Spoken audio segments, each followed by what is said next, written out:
नमस्कार. स्वागत आहे सर्वांचं आपल्या MPSC एक्झाम मंत्राच्या प्लॅटफॉर्मवर. आणि अत्यंत महत्त्वाची एक घटना मागच्या 1-2 दिवसात घडलेली आहे. ती म्हणजे आर्किटेक्चरच्या बाबतीमध्ये, म्हणजे शिल्पकलेच्या बाबतीमधलं एक भीष्माचारी व्यक्तिमत्व म्हणजे राम सुतार यांचं त्या ठिकाणी आजाराने निधन झालेलं आहे. पण महत्त्वाचं आपल्याला MPSC परीक्षा दृष्टिकोनातून, म्हणजे नुसतं ऑब्जेक्टिव्हच्या परीक्षेसाठीच नाही तर डिस्क्रिप्टिव्हमध्ये आपल्याला पेपर 1 मध्ये आर्ट अँड आर्किटेक्चर नावाचा एक घटक त्या ठिकाणी अभ्यासासाठी दिलेला आहे.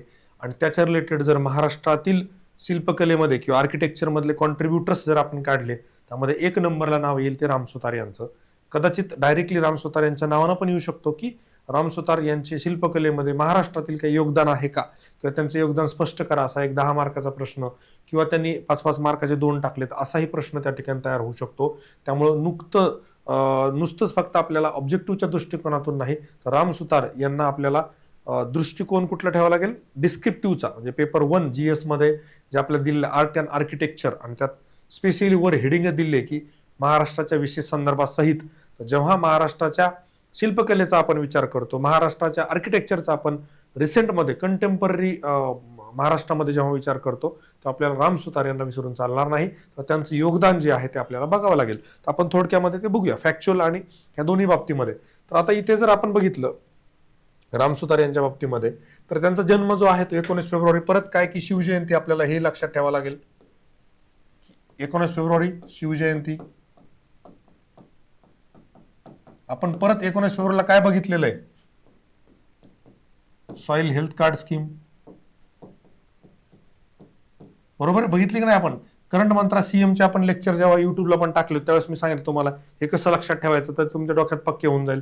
तो एक विषय होता. 1925 ला जन्म झाला आणि सुप्रसिद्ध भारतीय शिल्पकार आहेत. पूर्ण नाव काय आहे बघा, राम वनजी सुतार. हा जर विचारला तर संयुक्त सारख्या परीक्षेमध्ये एखाद्या वेळेस ते नाव वगैरे पण विचारतात.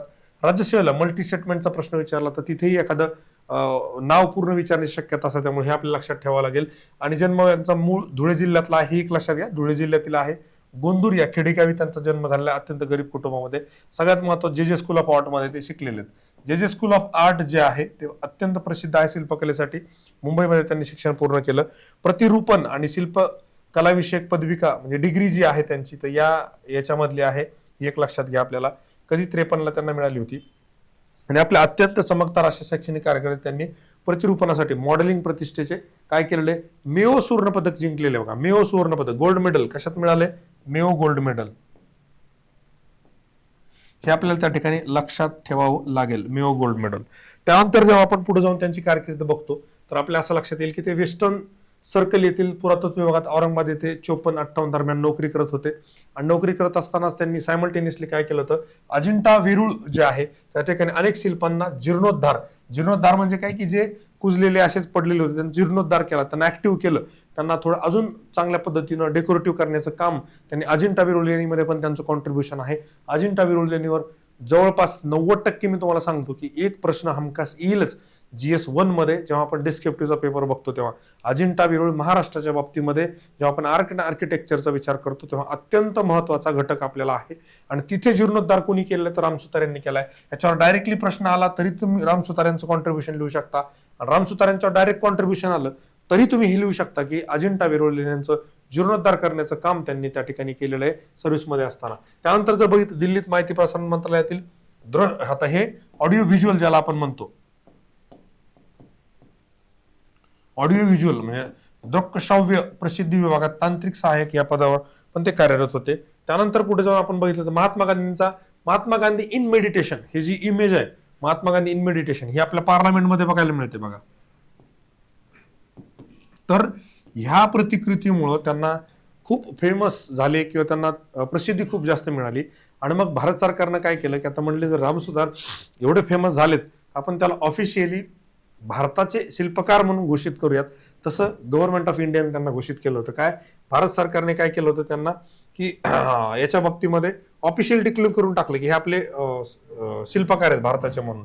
आणि मग हा 17 फुटाचा 5.1 मीटर उंची शिल्पकला, आणि ती कुठे कुठे दिली मग भारतानं जन्मशताब्दीच्या निमित्तानं, रशियामध्ये, England, Malaysia, France, Italy, Argentina, Barbados अशा वेगळ्या ठिकाणी भेट त्यांनी दिली आहे. आता हे मूळ जे शिल्प आहे ते संसद भवनामध्ये सध्या आपल्याला बघायला मिळतं. सुतार यांना भारत सरकारने भारतीय नेत्यांची शिल्पे बनवण्यासाठी अधिकृत शिल्पकार म्हणून घोषित केलं, ऑफिशियल आर्किटेक्ट, बरोबर, ऑफिशियल गव्हर्नमेंटनं. आणि बघा त्यांनी स्वतः इथं उभे आहेत आणि बघितलं तर तुम्ही इथे स्वामी विवेकानंदांचा फोटो आपल्याला बघायला मिळतो, पंडित जवाहरलाल नेहरू आहेत, स्वामी विवेकानंद आहेत, असे बरेच मोठमोठ्या भारतीय नेत्यांचं, राजकीय नेत्यांचे त्या ठिकाणी प्रतिकृती किंवा त्यांना शिल्प त्यांनी बनवलेले आहेत. आपल्या 60 वर्षांच्या कारकिर्दीत त्यांना 150हून अधिक शिल्पे निर्माण केली आहेत. म्हणजे आता रिसेंटमध्ये जर ऍड केले तर 200+ त्यांनी त्या ठिकाणी बनवलेले आहेत. याही पुढे जाऊन मग आपल्याला त्यांच्या परीक्षेभिमुख जर आपल्याला काय बघायचं असेल तर 2-3 अवॉर्ड फार महत्वाचे आहेत. एक तर पद्मश्री जो त्यांना 99 मध्ये मिळाला होता, 1999 ला मिळालेला पद्मश्री एक अवॉर्ड आहे. नंतर पद्मभूषण जो आहे 2016 ला मिळाला. पद्मश्री छोटा असल्यामुळे तो पहिले देऊन टाकला त्यांनी. पद्मभूषण जो आहे तो थोडा मोठा असल्यामुळे 2016 ला मिळाला. आणि टागोर एक पुरस्कार आहे बघा, टागोर पुरस्कार 2018 मध्ये त्यांना टागोर पुरस्कार पण त्या ठिकाणी मिळालेला आहे. आणि याच्याही पलीकडे जाऊन सगळ्यात महत्वाचा ज्याच्यावर आपल्याला प्रश्न येणार आहे तो म्हणजे 2024 ला महाराष्ट्र भूषण पुरस्कार. आणि याच्यामध्ये जर आपण बघितलं तर आपल्या इथं उपमुख्यमंत्री एकनाथ शिंदे, माननीय मुख्यमंत्री देवेंद्र फडणवीस, माननीय उपमुख्यमंत्री अजितदादा यांनी सगळ्यांनी त्यांना हॉस्पिटलमध्ये जाऊन हा महाराष्ट्र भूषण नावाचा पुरस्कार त्या ठिकाणी दिलेला आपल्याला बघायला मिळतो. त्यामुळे याच्यावर प्रश्न येण्याची शक्यता खूप जास्त दाट आहे. ते all India fine arts and craft society नवी दिल्ली आणि ऑल इंडिया स्कल्पचर फोरमचे सदस्य होते. कशा सदस्य लक्षात ठेवा. राम सुतार कला संचालनालयाचे संस्थापक संचालक होते. संस्था म्हणजे फाउंडर अँड डायरेक्टर. आता MPSC एक्झाम नंतर मी कसं लिहितो की doctor Ajit Kakade founder and director, तसं ते हे करतात काय की कला संचालनालय जे आहे ते याचे founder and director Ram Sutar होते. शेवटच्या काळात ते दिल्ली येथे वास्तव्यास होते. याच्यापेक्षा जास्त मला असं वाटतं अजून परीक्षेभिमुख आपल्याला तयारी करण्याची आवश्यकता नाही. फक्त मला एवढं सांगा, अशा पद्धतीने आपण काही व्हिडिओ बनवले पाहिजे का? ही PDF आपण टेलिग्रामवर शेअर करणार आहोत. जे आपलं टेलिग्राम आहे MPSC एक्झाम मंत्र, तिथे तुम्हाला किंवा RX doctor Ajit writing capsule नावाचं जे आहे त्याच्यावर तुम्हाला ही PDF अवेलेबल होईल. अशा पद्धतीने आपण बनवले पाहिजे का याच्याविषयी फक्त मला कमेंट करून सांगा, म्हणजे पुढे आपल्याला करायचे का नाही ते लक्षात येईल. परत तुम्हाला तेच सांगेल, चला चालत राहूया, एक एक पाऊल यशाच्या दिशेने टाकत राहूया. Let's make MPSC preparation simple with MPSC made simple. Thank you so much and all the very best my dear friend. जय हिंद, जय महाराष्ट्र.